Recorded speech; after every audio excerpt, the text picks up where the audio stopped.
But I think there comes a time when, and it sort of mentions in that article there, where just your time's up. Like, I think, people grow different responsibilities. There's different, power dynamics. Your expertise is no longer particularly as important as it once was. I think that from everything I've read about Tim Lewis and what I understand about Tim Lewis, a lot of it seemed to be about sort of cleaning house, creating some order, creating some structure, making sense, getting ourselves back in proper conversations at the top level and asserting ourselves and all those sorts of things. And it just comes to a point where actually maybe you don't need that anymore, or maybe you need a different approach and you've established yourself in a different way and your house is a bit more in order and you don't need such a sort of, from everything we've heard in terms of the way he approaches things, someone in that regard. I think specifically though, that article there says Arsenal hijacked Tottenham's move for Eze paying £67.5 million after Tim Lewis, executive vice chairman, urged Josh Kroenke to act while he was on holiday in Croatia. And that's the difficulty, isn't it? Because I think there's maybe been some suggestions that Tim Lewis was the guy kind of holding the purse strings, and maybe he was, and maybe he wasn't. And this is the difficulty at the top level. You don't know whether the reporting is accurate and who's feeding what, because you can't see it and there's something you see on the page. But also, it may well have been that Tim Lewis did push for the Eze thing, but also has been holding the purse strings and saying no to stuff for years. That's exactly what I was going to say. Yeah, so you don't know. And I think that's my difficulty. The thing I do know is what I'm excited about is the expertise being brought to the club.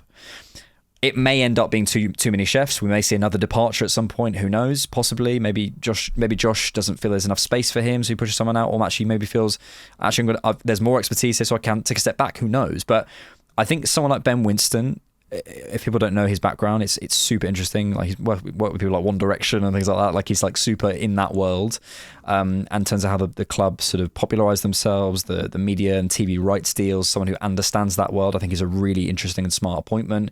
You've got a financial appointment there. You've got a real estate appointment there. When you look at the extension plans for the Emirates, etc., etc., there is what feels like a real plan, at least, coming into place.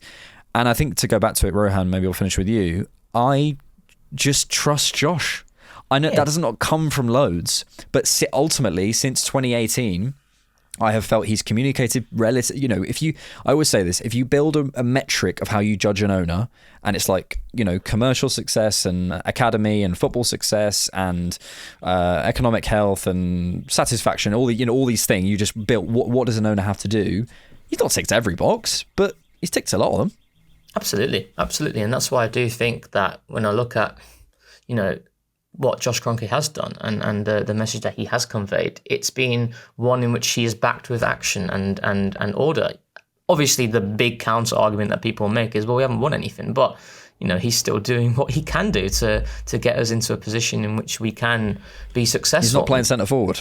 Exactly. And I also think with Tim, this is why, we're not privy to a lot of this information, and we never will be, because, as you mentioned, Tim Lewis could have stopped a lot of deals in the past, and now it's came out that he was pushing for Arsenal to get this Eze deal. We just don't know. One thing I will say, though, and it goes back to your structure point, Tim Lewis was very big on Arsenal, obliging to PSR rules, etc., and not going for loopholes. I do wonder whether Arsenal are looking at how other teams are operating. I hope they don't do this. I hope they don't. We start to operate maybe slightly differently on certain things there. But ultimately, it's one of those ones where we have to wait and see. Berta strikes me as that kind of willingness. Got that feeling as well. When I saw it in the article, the women's team kind of vibes. Yeah, when I saw the article, I think it was maybe a week or two ago, and one of the things that was explicitly written from The Athletic was that, he is very, very big on order, obliging to the rules that are currently in place.